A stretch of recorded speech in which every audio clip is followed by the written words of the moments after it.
Good afternoon, everyone. Once again, Don Dave Jougeau, Senior Advisor to Chancellor on Workforce Economic Development, Strategic Partnerships, and part of the Generative AI team led by Craig Hayward. Really super excited about our concluding panel for today. And I want to, before we jump into that panel, I want to take a little bit of time to orient ourselves to some of the work and connections to last year's summit, and then introduce one of our key partners. So last year, well, let me start here. I would say this. So part of what we want you to do here is to build relationships, to network, to meet people. We want our college faculty and classified professionals and administrators to connect with our industry partners, with our partners in labor and state agencies, but also with partners who are here from other higher ed institutions or even our K-12 partners who may be here. Last year we had an opportunity to pilot or demo a very specific tool, and that opportunity came as a result of just a single conversation that we were having in a hallway. It was very opportune as well because we happened to be having our faculty professional development committee that was going to be meeting on Friday, and that actually will be happening again this year. On Friday, that group will continue to convene and think about how we do professional development for our faculty across the system. And so we were able to start up that conversation in passing, and I am known as, well, I always say this, but I'm trying to change my vernacular on this because of climate, but I'm a boil of the ocean kind of person. I like to run really fast with cautionary guardrails, but I like to go. So I tried to change it to green the desert, but then I thought there's nothing wrong with desert environments as well, so I got to get away from that. So we're just going to change things really fast, okay? A lot of things at the same time really fast in our system. So I approached now Vice Chancellor for Academic Affairs, James Todd, and I said, hey James, and another faculty member who's on that committee, Michelle Pallotti, I said, hey James, can I just take 1 hour of your 6-hour meeting time? Just 1 hour. 1 hour is all we need. He said, Don, you all, if you know James, he said, Don.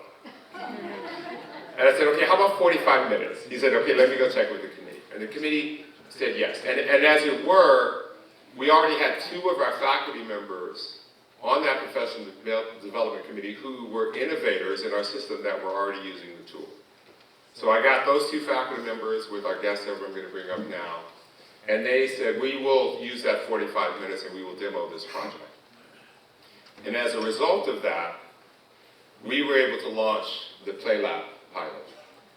And PlayLab took off with the level of enthusiasm that we could never have imagined in that moment. We sent out an interest form, and in 10 days we had 879 people sign up for saying that they were interested in doing a PlayLab, a professional learning community. 454 of those 800 plus folks who signed up, and these are classified professionals, faculty, et cetera, actually went through that professional learning community. And this is the power of moving at the pace of innovation, having a bias for action. My mom would always say maybe, and I never knew if maybe meant yes or no. More often than not, it meant no, but occasionally it gave me time to negotiate to get to yes. But if we act with the bias of action, even if we are uncertain around what the results might be, we might find that innovation is at our fingertips, and that there are folks in our system who are hungry for these kinds of experiments and opportunities. And we act with the reality that we might fail, right? And we can't be afraid to fail. I was a hurdler in high school and college. The first time I went over a hurdle, I literally fell on my face. That's because I raised the hurdle way too high, because I didn't know that you could put them down lower. So I learned to maybe start with a low bar. But all that to be said, it was a great moment in time. And we have done some great work with PlayLab since that time. And I'm pleased to be able to bring to you today, to the stage, my partner in crime, who is a faculty member at UC Berkeley in the Graduate School of Education and leads UC Berkeley's Changemaker program. And you may have heard us talk about our AI fellows, and then we also have this other group called our AI Changemakers, who are folks who applied to be fellows, but despite their incredible talent, we just didn't have enough space. So we reached out to them and said, we would like for you to stay involved and let's figure out a way to engage you. And I know there are some of the changemakers that are here in the audience today. And I was very intentional about using that term changemakers because I wanted to think down the road. I'm a gamer, so gamers, we're all about downboard thinking. And knowing that at some point down the road, we would want to build a formal partnership with UC Berkeley and their Changemaker program. And so those conversations are in play. And when we get there, we will have already built a cohort and a cadre of faculty and classified professionals, administrators in our system, across our entire system, to lean into that partnership with depth. So at this time, I'd like to go ahead and bring up to stage Dr. Christina Serrano, also known as Dr. C, and she will talk a little bit about what that partnership looks like from the side of UC Berkeley and PlayLab. Dr. C?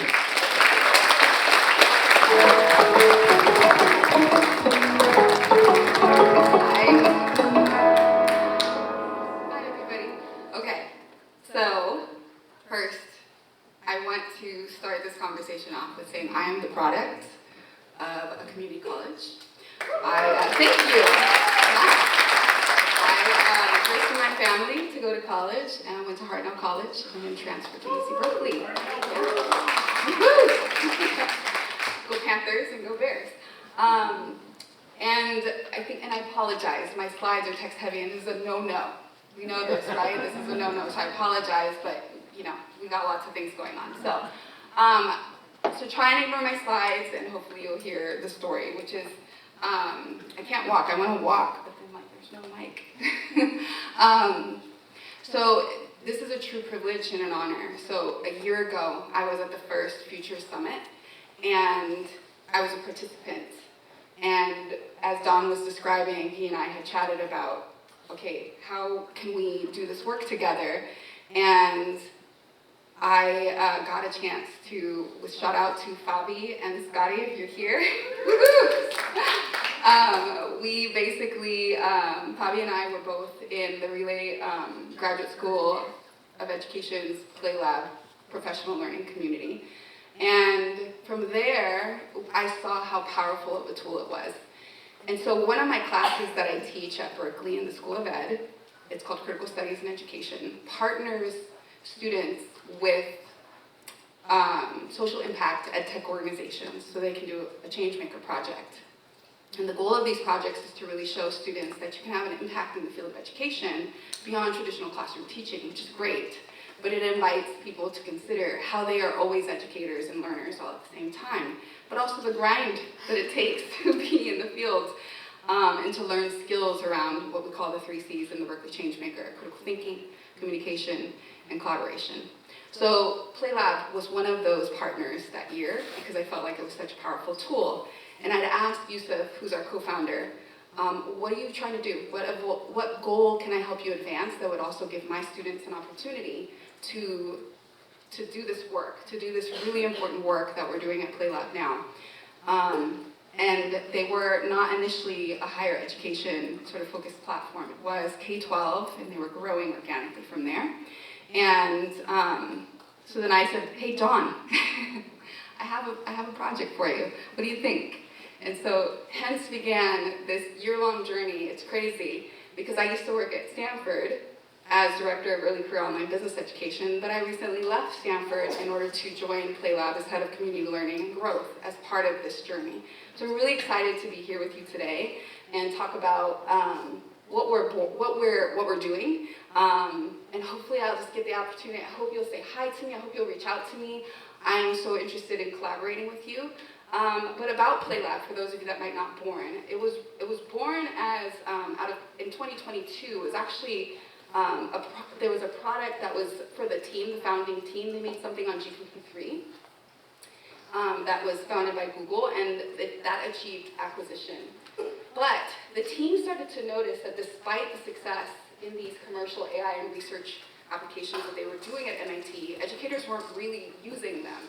So that's when PlayLab was founded, because it was this notion that educators shouldn't be passed down ed tech tools and not have a say in sort of determining like what do these tools do for us, but be creators of these tools rather than just passive recipients. So what that happened was when they sort of gave educators the tools in terms of being able to build their own chatbots or own AI tools in order to solve problems in specific contexts, that these were really powerful things that educators were building to solve these problems. And they were really cracking like the nut, as you could say, of how do we solve like some wicked problems in the classroom? Not all the way, but really starting to make some headway, and how can you use this application in these particular ways. So it really created some fundamental shifts around how teaching and learning has started to happen, and we're seeing that a lot with PlayLab. So the thing that also is really important to know about PlayLab is it's a nonprofit organization. And one of the reasons that PlayLab is a nonprofit organization is because they're really mindful, very thoughtful about how do we protect our young people, and protect really what's the responsibility, right? Of like this technology is very disruptive, and how do we support our educators in being able to manage it, to think about how to integrate it. And so one of the things was like, hey, our systems are already like pedagogy as an educator. It's already kind of broken, right? These systems are already hard. Education there's already systems in place that aren't always serving students. And AI can unfortunately just kind of reinforce that and exacerbate it further. So premature scaling is really not something we wanted to do. If you do so, it can just really overfit an already broken system and kind of further exacerbate that and create real harms. So in this case, we wanted to create something that enabled people to play, to feel curious and feel safe, because PlayLab is a school-safe platform. So even though you can run your model, run your tools on all the models, all the foundational models like ChatGPT, Anthropic's Claude, none of that data gets seen when you're in the play space. And we wanted people to feel comfortable to experiment and to co-create with their students. So it's your ability to, even if you're using Google Gemini or you're using ChatGPT, even if you create a bot in those contexts, you can never look under the hood. You can't see the conversations. You can't collectively build with people. It is a very specifically built for educators and by educators tool. So we just saw the creative power that this global community of educators have built, the kinds of tools that have come out of it. And so being a nonprofit enables us to think about what is the public infrastructure that we can create, where we can democratize access to these tools, and where we can cultivate voices for our students and our educators who can have a say in what this future should be, and have the skills to be able to navigate that future workforce where it's really much more about machine-human collaboration. As headcounts start to go down, we want it to be, there's more management that has to happen in this future of work, where your team members are essentially agentic AI tools. All right, so with that, we have an official announcement. So what was initially a pilot, and it was crazy. We were all working for free, as Maya, and it was all volunteer, and all of you that were in that cohort, I appreciate you, and that was all voluntary. So as Dawn said, it was about 800 folks interested, but we ended up with 400 plus faculty and staff in a 4-week series of a professional learning community, and it's amazing how much has come from that. I think many of the AI fellows are pretty much PlayLabbers. Many of you may be using it in your classroom already. And so it's really representative of a partnership that is meant to be built on trust, collaboration, and shared values rather than a top-down kind of technology implementation. So our approach is really about how do we build tools. So as you guys use it, you start asking me. I was just having a conversation with Bobby that like, hey, can we have this attribution, right, where, you know, it's a new form of scholarship. These bots are running on systems prompts, which reflect the metacognition that we're having to develop in our students, for example. And as you author these chatbots that are solving real problems in your context, and other folks remix it because we're set up as a community of practice, how do we keep that line going? But additionally, so many, you know, chatbots are remixed and used for syllabots, for just all kinds of functionality, and it's really helping others across the classroom. And so as people are building things, I just love how much they say, you know, it'd be really cool if it could do this. And so our small engineering team at PlayLab works really hard to basically be responsive to the feedback that you're giving us of like, I really wish it could do this in my classroom. If it could do this, it would be a game changer. So that's how we're building, essentially in collaboration with educators like yourself and staff like yourself in order to improve what the future of education and work looks like. So I have 3 strategies that I'm going to tell you about how we're deploying this at a much larger scale across the system, even though the 400+ faculty represented the full state of California and all the colleges within it. I'm just going to go straight to these slides. So the first pillar is kind of a comprehensive learning experience. So what we do is this one-on-one series where you're doing a foundational sort of, this is what generative AI is, and this is how you build a system prompt, and this is how you configure a chatbot so that it can do all these powerful things and help you advance your goals in the community. Then we move into 201s, which is much more like leveling up your bots and really taking the feedback that you might get in your analytics and supporting just deeper innovation. And we're definitely including the staff in this engagement because we're all working together, faculty, staff, and students, and you can have your students build as well.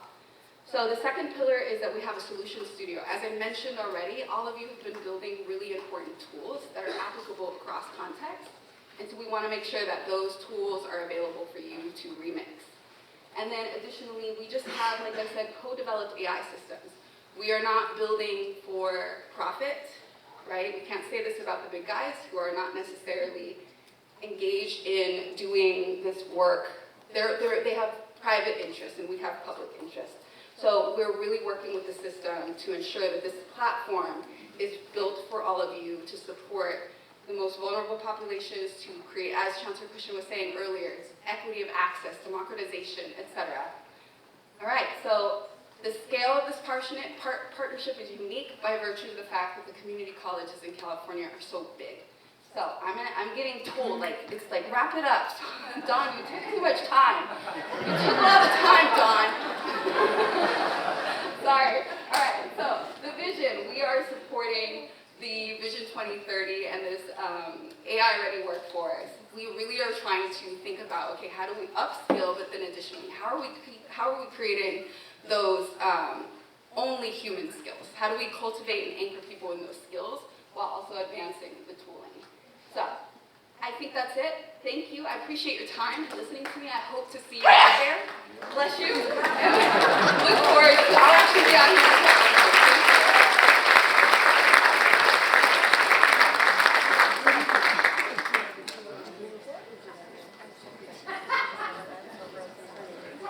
I'm here to take more time.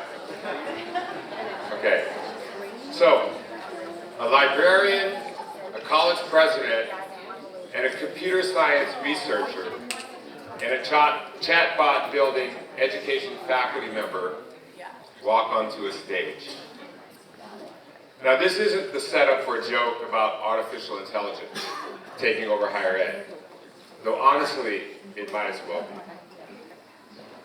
So welcome to Agentic AI in higher education, preparing the future workforce through strategic partnerships, where we've assembled what might be the most unlikely dream team since the Avengers, but with significantly more caffeine and considerably less superpowers.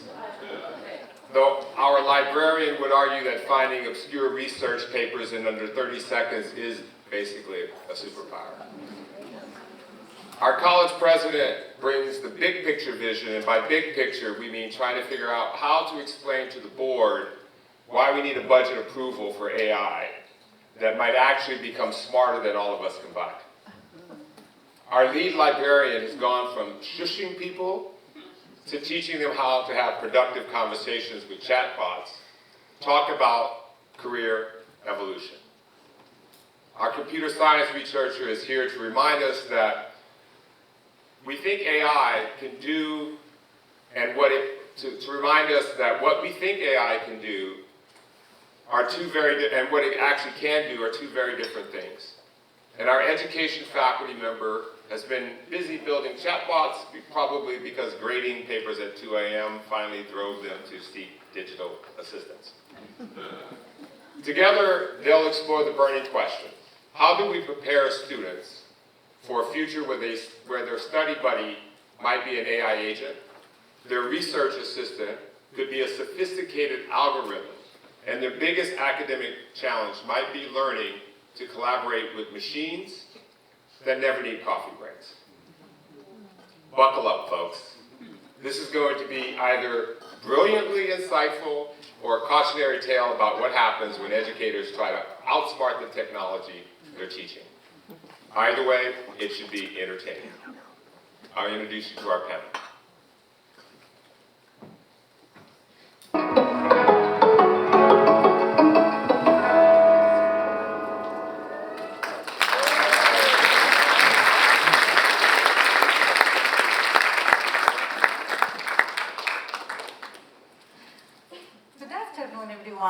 Hi, and welcome to our panel discussion, Agentic AI for Higher Education.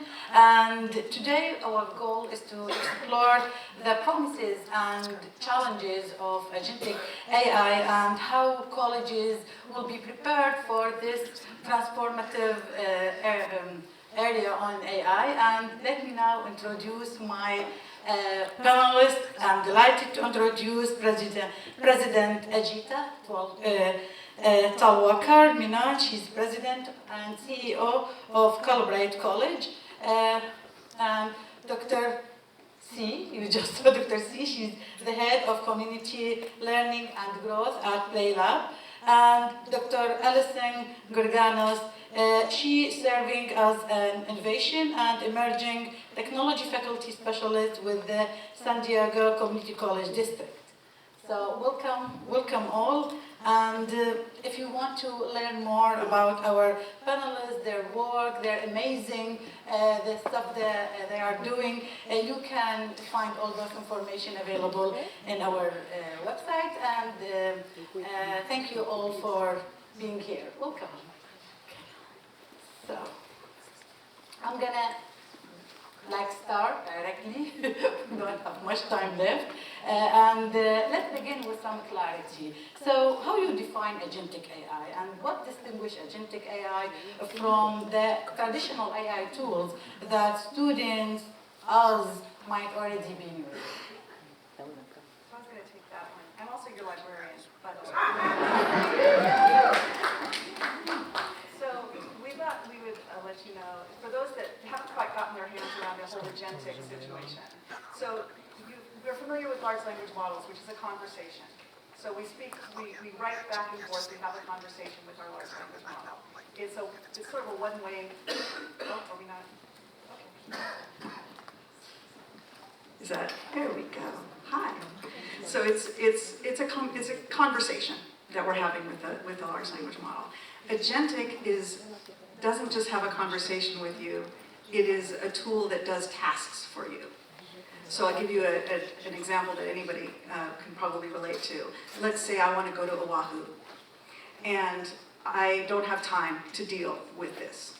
So what I do is I tell my agent, look, here is my number for American Airlines, here is the seats I like to sit in, here's all the information about my likes and dislikes about airlines, and here's all my information about a hotel. This is the hotel I like to do, here's my rewards number for this hotel. These are the kind of rooms I like to stay in. So go. And it will make the reservations for me. Let's say I find out then I have to go on the 5th of every month back to Oahu. Then it will make those reservations for me and just let me know, there you go. Now this is a very simple agentic AI system. They get much more complicated, and they can also talk to one another as they get more complicated. So one agent can speak to another agent. So it's large language models on steroids, and they can do things for us as opposed to just conversating with us. Okay, so, and that's impressive, and this distinction between the traditional AI tools and the agentic AI is kind of transformative. So we can see like I think we will come to a point that the agent will do much more stuff for us, and I will hope I will get into that time soon. So, and if we want to move a little bit from the definition and the technicals, so what human competences become more critical in AI augmented workplace, and how should we teach them? I'm happy to start. I think, at Calbright we're indexing very hard on durable skills. And these are often skills that we talk about. We used to talk about them as soft skills. And as we enter this phase where the thing that we're asking folks to navigate is not just their educational experience and their credential, but increasingly a very uncertain and evolving labor market, indexing on those skills becomes very important. And it's not just the critical thinking and the collaboration, the communication skills. It is 100% the skills around resiliency, emotional quotient, and our ability to support self-efficacy, to actually empower our learners to take action and to vary action as they enter the workforce. How we teach those skills becomes critically important. I was having this conversation with Michael Stewart, who is the head of our academic senate and also doing some incredible work as a faculty leader in the system as well, around the ability to contextualize these skills in different discipline and domain areas so that students actually have tactical experience interacting with AI tools and resources as a part of not just their educational experience, but as a tool of empowerment, as a tool that allows them to actually show what they can do in addition to being able to demonstrate that the learning that has occurred around those skills. So I think these are going to continue to be maybe the skills, the sort of cream that rise to the top in terms of the skills that are needed. And the more, not just exposure, but coaching, interaction, and embedded experiences that students have in developing those skills and in being able to showcase those skills, the more formidable they become as they position for what will be an ever-changing job market. And as you mentioned, the student and how we should integrate our students into this, all this transformative agentic AI world. What do you think the barriers that can face us when we want to integrate agentic AI into the educational system, like let's say our community college system?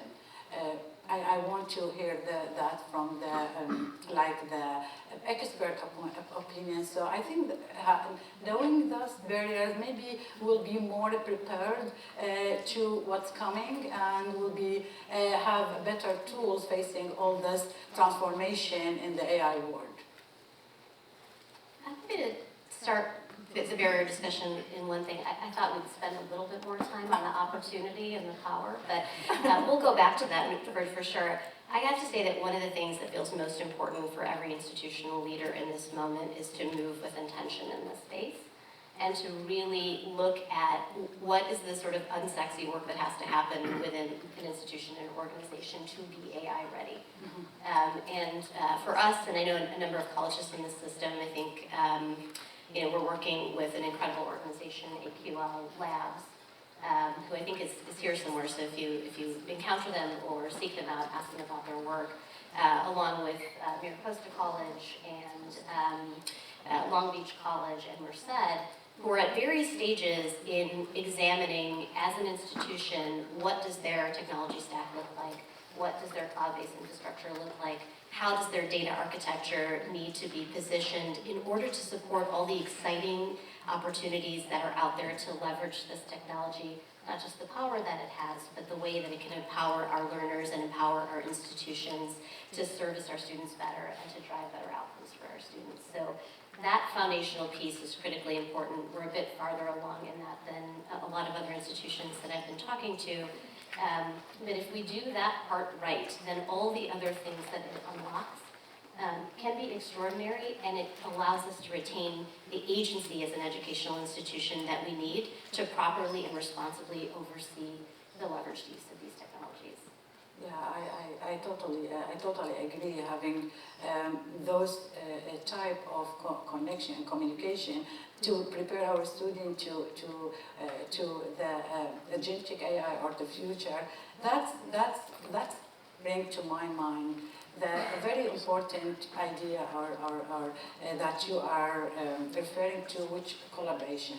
So everything we can, when we get into a new technology, a new world, we always, as a higher education or an educational system, we need to be, we look always for how we can collaborate with the industry, with institutions to better prepare our students or to provide them the skills they need to the world of the agentic AI.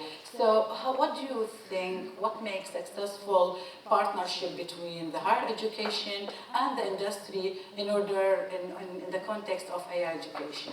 How do you think that, what shape that would look like? I'm going to be biased here. That's okay.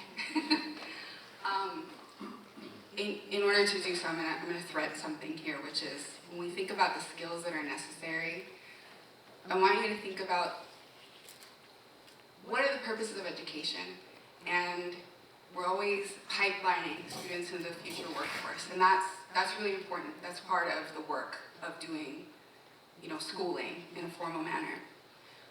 And in the United States context in particular, so much of our identities are rolled up in, these are my achievements, this is what I work, right? It's all about our productivity.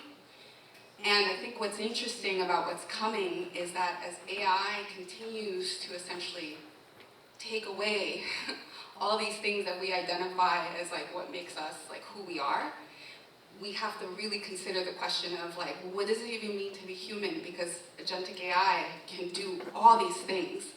It's pretty powerful what it can achieve, and we have to rethink. One, you have to have a mindset shift around okay, not only what does it mean to be human, but then who am I collaborating with?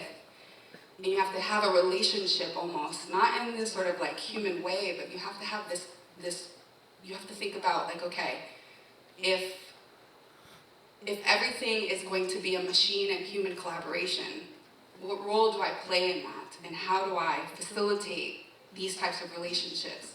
And as older jobs go away as a result of this kind of redefining disruptive technology, and even disruptive in the sense of even what it means to be human, what is the future of work even going to be? And what role will I play? And how does that counter with, I still have bills to pay, right? And how are we even thinking about this new economy as a result of that? So jobs will come, we've seen that, right? So I always like to quote Kevin Kelly. He has a book called The Inevitable, the 12 Technological Forces That Will Shape Our Future. He talks about electrification. So previous to the Industrial Revolution, we had farmers at 70%, and then today about 1% is farmers. And so they would look at our jobs today and be like, what? Right? So we're in that moment, we're at this inflection point. And so how do you enable your students, right, to feel like they can be creators of said futures, not just receivers of the future, but if they are change makers, how do you develop the agency, right, for them to navigate what is an unknown future, but also to define it? And so I think that's a critical piece. And so partnerships, I think, are really important in terms of, there's two orientations, right? So you have consumer-based models or consumer-based companies, which, in the United States in particular, the goal is AGI, right? It's a race. It's breaking things. No matter what the consequences, we're going forward in this way, and it's not attending necessarily to, well, should we stop? Should we consider? Right? And then you have something like PlayLab, which is very much about how do we think carefully about this? And so because we're coming from that point of view, our partnership focus is really in leaning into the expertise, the humans that enable the driving of this change, and the supporting, the empowering of these change makers to not only take this change, but then move it forward in a particular way that would be in service to the public good. And so I think it's critical that if you're going to partner, you're really creating spaces for that co-creation or that co-construction to be able to happen. And then there's all the sort of operational, logistic things that go with it. I actually think the two tie together really nicely. We've been thinking about that a lot. There's so many points along the journey that are going to be not can we, which used to be the question, but should we? And there is, I think we've sort of just laid out the value on that within our institution and our organization, which is like the human is in the loop. That is a choice because increasingly it may not be required in a lot of different areas. So that is a choice to make for a lot of different organizations and entities, not just in higher education, about the future that they're going to chart. And I do think it is critically important to not always accelerate towards the shiniest object of what could be. But when I speak about intentionality or spoke about intentionality, it's very much this thing. How do we empower and use these tools to supercharge the work that is largely human-driven within our organizations, because particularly in the space of education, there's something important and sacred about that evolution of the human condition that is something we're uniquely positioned to do. And so I love the way that you talked about that, because I think that's exactly right. And to your point, and I want you to say something too, but to your point, like, we need to teach our young people and we need to teach ourselves, AI has its place. It is not, it doesn't empathize, it's not human, even though it's built to feel that way. It has its place and you are the boss of it. And it's really important to understand that, especially with young people who are having relationships with it, right? It's causing real harm. It's really rethinking what is the role of agentic AI or AI in particular, and how do we help people understand? It's a tool, it's a powerful tool, but understanding the technical workings of it, I think, help with supporting people and making those decisions about have its place, know how to control it. If it's your teammate, it's still a machine.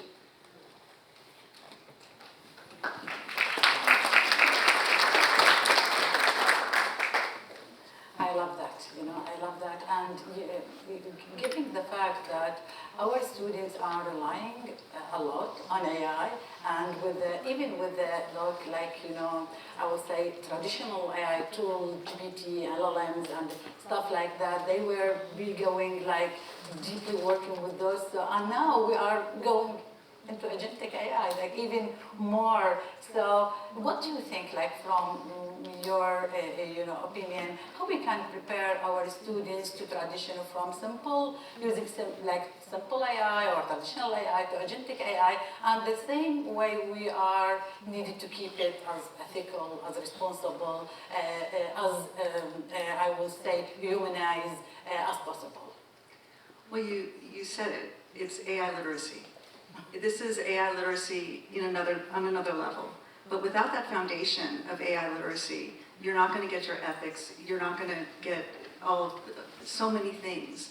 You need to understand how to evaluate that output. You need to understand how to prompt, how to discuss with you can't have an agent work for you well unless you know how to tell it what to do. And that brings back to the partnerships with industry. We find that some of the skills that are going to be needed, instead of those baseline skills that those jobs that you first go into, there will be more managerial jobs that will be talking to humans and talking to agents. So you're managing both things. So when we look at the skills needed by these students, there's a lot more collaboration needed. A lot more discussing with one another, communication skills, project skills. These become more and more, like the durable skills that you were mentioning, becomes much more important when we're dealing with these agents. And it's all based on AI literacy.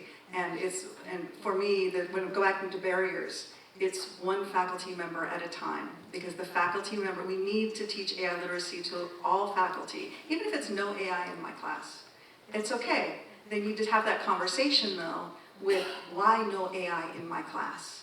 And you have this class that you can use all the AI in their class. What is it about my class that is different? And they need to be able to discuss these things. So they have to have a level of AI literacy that they can have that discussion. So this is just a baseline that they need to have. And again, it's one faculty member at a time. You know, one of the barriers that I see are faculty members who are just there, it's too much. It's just too much. And it's affecting their assignments, it's affecting their assessments. How can we support them so that they can deal with the fact that they are not necessarily getting paid to redo all those assignments and assessments? So this is how we get to the students, is also through the faculty. And we do all the workshops and we do all of the discussions, and we want to get them together in disciplined groups so they can talk amongst themselves. And we also need them to talk amongst curricular areas so that because in the workplace, they're dealing with lots of different areas. They're not in silos like we are often in the education system. So we need to start to level those playing fields and get people talking amongst one another. 100% agree with you. You know, one code that I use, sorry. No, I just Sorry. to add on, I love the taking us from the sort of learning, knowing, and I think for our students particularly, they come to us with a goal in mind, which is a career goal, and so they learn best by the doing. And one of the other areas when we talk about partnership that feels really important is the places which give them opportunities, or the partnerships that give them opportunities to try these things out. So we have two partnerships that I think are particularly exciting for our learners because they bring them closer to the world of work in a way that is meaningful and actually has some transactional value for them. We have this incredible partnership with Ripen, which is a work-based learning platform. And the work with Ripen is particularly instructive and useful because it gives students an opportunity to not just play around with tools, but to actually have that micro-internship experience, to actually have something that becomes an artifact on their resume that is not just about the credential, but is about demonstrating to an employer what they can do and demonstrating to themselves what they can do and accomplish. And similarly, we have a really exciting opportunity with HubSpot. And the work around HubSpot was really leaning into AI and technology-forward tools it's a CRM platform, so in the marketing space, and really thinking about, again, with a micro-internship opportunity or with a work-based learning project, how can we allow our learners to explore with partners who will help kind of facilitate the opportunities that are going to set them up for success against their goal, not our goal as an institution. So when we talk about collaboration, all the folks that have to come to the table, the closer we thread to the folks that are making those decisions on the demand side, it becomes very important in terms of the position and the strength that our learners have in a very competitive and conflicted job market. Can I add? Yeah, sure. I think that's so cool. And one more plug for Play Lab. But no, seriously, so in the summer, for example, well, actually in all my courses, my students build changemaker chatbots. They identify a problem in community that they care about, and then they build an AI tool that acts as an assistant to support whatever movement they might be trying to make or to address specific problems. And so students create the most meaningful, amazing things, and then because you can publish that chatbot, you can share it out. I've had students put that on their LinkedIn profiles and have them be able to demonstrate. I know how to system prompt, I know how to configure a chatbot, I know how to, but you're also embedding the literacy skills within it. A system prompt is all about understanding the problem, who your target audience is, leveraging design thinking, leveraging storytelling, understanding how to communicate effectively. How does this chatbot or this AI enable collaboration or enable you to just extend the impact of your change-making endeavors? So I love that we're thinking about literacy. I think staff is incredibly important. I don't think it's the whole ecosystem working together and all of us developing those capacities, because I think the relationship between students and teachers is also, I think we're in a new world, right? Because we're all learning at the same time as our students are learning these skills. And so I just wanted to highlight that it's the opportunity for people to be able to build is such an incredible skill that will serve them well going forward, especially when the workplace will demand you to be able to know how to effectively work with AI and agents. I love what you also said about the connection between the learner and the educator that's shifting. This idea of a conversation between them, and I'm flashing back to my child just discovered ChatGPT, and the first thing she did was design an American Girl doll in her likeness. And then it's a hilarious feat. I will happily share out. But the next jump she made was she was asked to do some homework around the states. And so she said, I'm going to ask ChatGPT for my states. And I said, wait a second, talk to me a little bit about how you're using it. And the conversation she had was, well, I know I'm getting sources. So I was taught to research and to get sources, and beyond Google, I'm going to use this. And I was like, okay. So she went through this thing. It seemed credible from my perspective, but I'm not her teacher. And so I said, listen, I think it's really important that you talk to your teacher about how you're using this. Understand her expectations about it, clarify her expectations about it, show her what you're doing, show her your work. And it was just a moment when I was reflecting on it when you said that, where I thought, yeah, that is actually such an important part of the teaching and learning process now.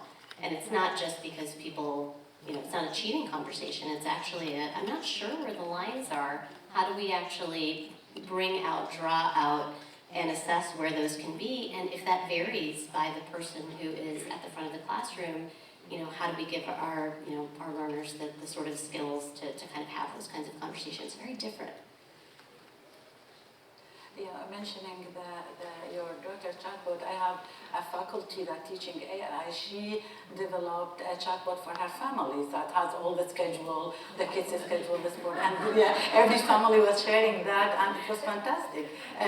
She was on Playlab, Nectar, all those, and she got it from that. I think extending this outside school, outside, it's also literacy, it's also AI literacy. Like we are people, outside the education environment are learning about AI, are developing, are using AI, and that will be even preparing them better for the new AI era. And one code that I use it for all my, because I'm one of the AI nerds in my school, and there are some people will say we are anti-AI, we will not accept AI. So one code that I keep using it in all my presentations is for Roseville. Like when change comes, the best things to do, one is I will say the one thing to do is the best thing, and the worst thing to do is to do nothing. So the worst thing is to do nothing. So we don't want just to, do nothing about AI. We all need to be, changing all the way that we are learning, using, working to be prepared for the AI era. And we talked about industry, we talk about student side. Now, because this is this full community college, so as a community college system, what do you think, like one concrete thing, one main thing that, one main action that can community college do immediately to be better prepared student for the Agentic AI? I'm trying to think of something that I did not say in my diatribe a minute ago. Yeah, it's the AI literacy. I keep going back, and the ethics, understanding how to communicate with each other and with the tools. Somehow finding ways to get that to everyone, classified professionals, administrators, students, faculty, because it's foundational. And we can't get to the next level until we have that foundation. And people learn differently. So maybe for some it means playing with the tool first and then realizing I can't get where I want to go. What do I need to do? And helping them at that level. Sometimes it's getting them into a session, explaining how things work, to give them the permission to put their toe in the water, or the permission to start using chatbots, or the permission to ask about agents and see what's going on. I also, people get overwhelmed, and I try and let them know that perhaps it's best to stay in their lane. The landscape can get dystopian, and it can get scary.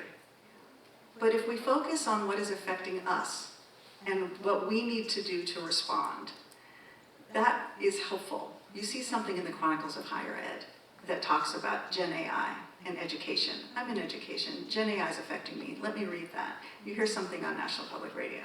You hear something wherever.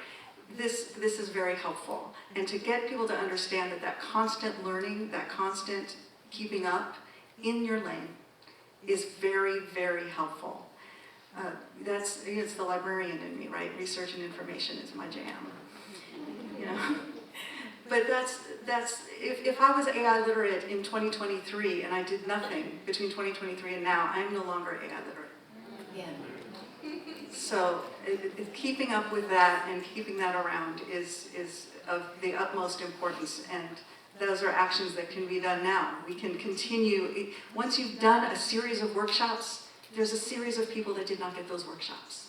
So they need to be continued. And at levels, we have to support these sessions and really get this professional development to all levels as much as we possibly can.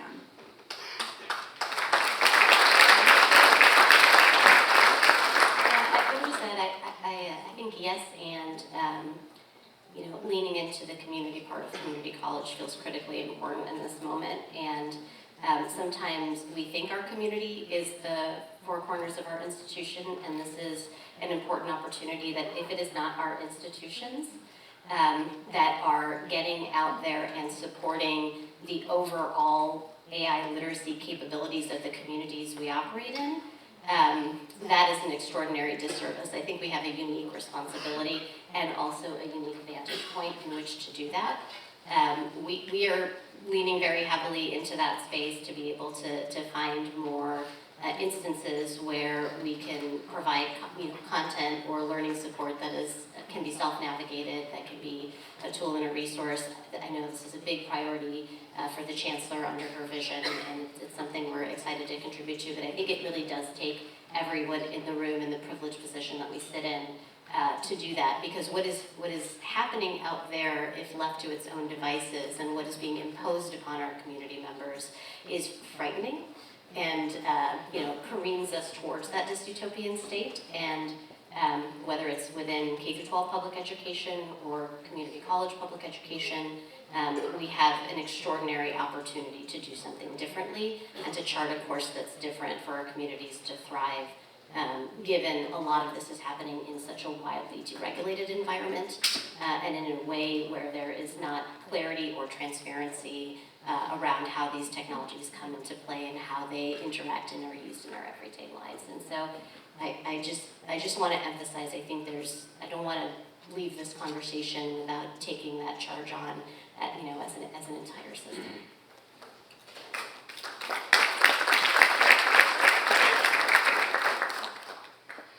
I'll just add that I think a key skill that we need to make sure everyone develops is the ability to learn how to learn. So question for the audience. How do you think I've developed my expertise? And expertise I hold loosely. Agentic AI. What do you think? How have I learned that?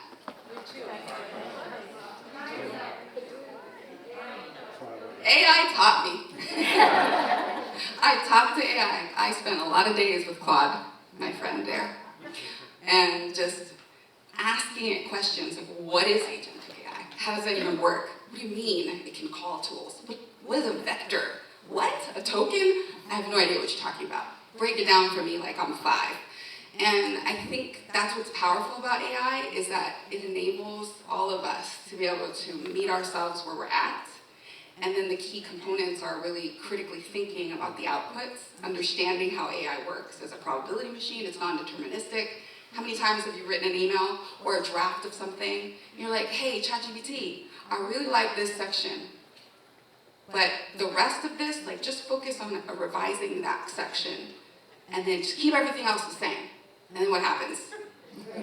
It rewrites the whole damn thing.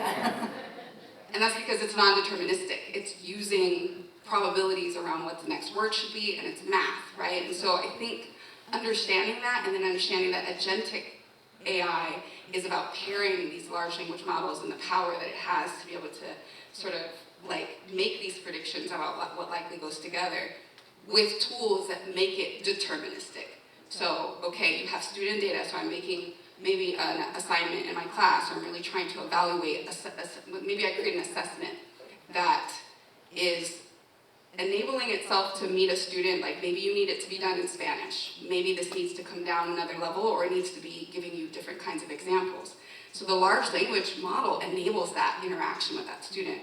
The agentic part is, it's embedding certain tools that keep it consistent, where it's like, oh, okay, it's working with a rubric, it's able to grade through a rubric because it's calling a tool, what's attached to your LMS.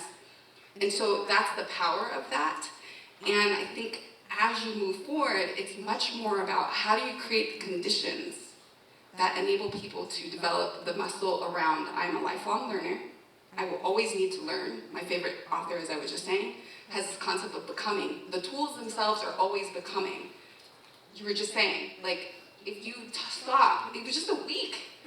In a week, I feel like, oh my God, I'm so behind, right? And so if you stop, you lose, right? And so how do we enable ourselves to love learning, be curious, to be playful with it, and to enable ourselves to use this tool? How do you encourage students to, or young people, or people in general, to develop that muscle of you've got to be a lifelong learner, and that's will keep you afloat in what is a very precarious kind of world we're navigating. It will enable you to have a voice, enable you to say what you think this should be, to be at tables that you would otherwise not avail yourself or be present at if you don't take the time to be a self-learner. And so I think even orienting our systems around that, like how do you construct learning experiences, classroom experiences where we have to learn how to learn, is essentially what it comes down to. It's a skill.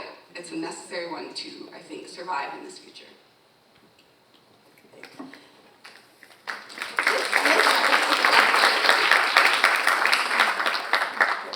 So I'm a faculty, and maybe I forget at the beginning, I'm the Foothill College AI department chair. I always go to my dean with like maybe 20 plans for the 3 more semesters, when such faculty come to be, oh my God, she's here again.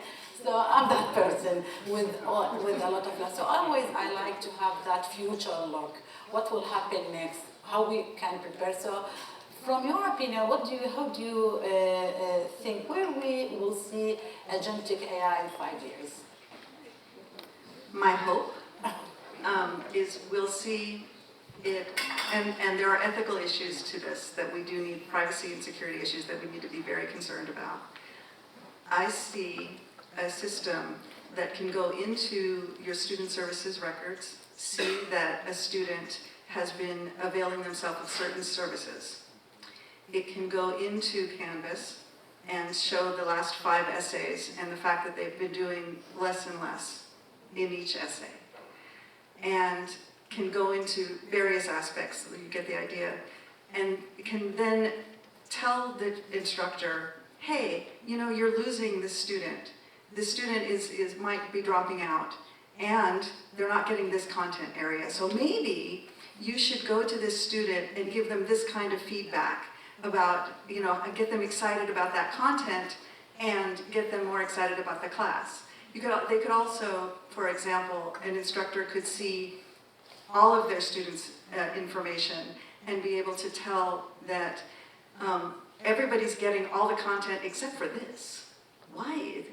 I'm suddenly able to see that. And then the agentic AI can help them create the lesson plans that can get them back on track with that and differentiate that instruction. So my athletes are not doing as well as the others also in that area. So how can I differentiate the instruction for those students? And it can help them create those lessons. So the things coming together to help us do the work that we want to do in a more productive manner. Get to the reason we got to education in the first place. We can get back to that without having to go through every single solitary essay and, oh, how is it about that? And this is, of course, only from the faculty perspective, but this is something that I would hope to see within 3 to 5 years. And having this be normal, not something special, having this kind of thing be something that just helps us get better at what we do. So I'll say, like, we're kind of there right now at the foundational stages of putting that into place. And I'll say two things about it. One is, conceptually calling this like a Calbright, like a student learning engine. And the idea is, how do you, from an end-to-end experience, connect all the dots of available understanding to get that 360 view of a learner. So it is important for our faculty to have access and understanding of what's happening in a student's life, just as it is important for our counseling staff and student support specialists to have that. And largely the lead from that comes from the learners themselves. So the reason that college was possible for them, and the reason they chose to do it with us at Calbright, and the responsibility that we have to that, has to do with the fact that it was flexibly paced, but it was fully supported. And so everything that we do in terms of empowering our faculty, our staff, whether it's counseling or student support specialists or IT support who are student-facing, is about giving the proper amount of visibility to the things that will allow us to get ahead of proactively what our learners need.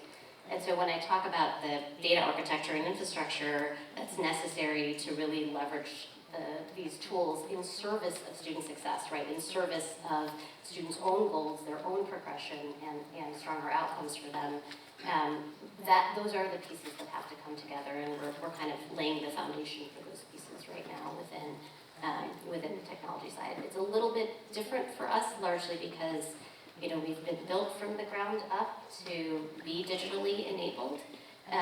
But I do think, the more that institutions progress at unifying data across the institution, the faster we'll get to the vision you're describing. It can be really powerful if we do it and move in ways that are intentional. I was just going to say that data is really power.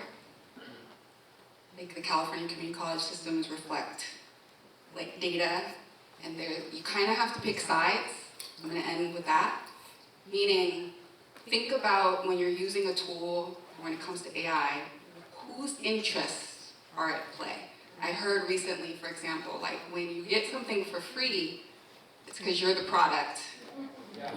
Yeah.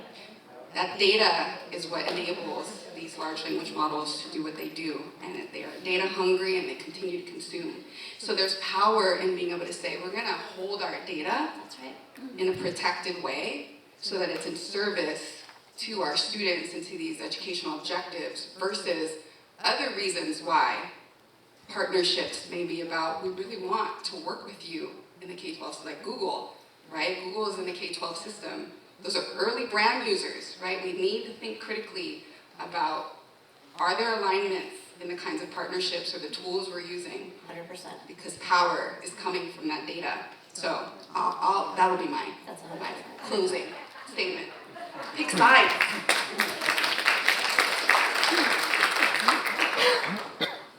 Thank you. I know which side I'm going to pick. I know. We're all on the same side. Yes, I think so. So I think today we see how agentic AI is more than technical rule, is a shifting paradigm, taking us from all the, I would say, usual, simple AI tool that used to, and provide more opportunities, more innovation, but also it will bring some barriers, it will bring some challenges, but I think we are ready to face all that. And I think we are on time, and let me, on behalf of the Future Summit 2025, thank you to our panelists and our audience. And let's continue the conversation. So it won't stop here, and as we are shaping our future, we will be continue discussing, innovating, and meeting and working together. Thank you all for being here.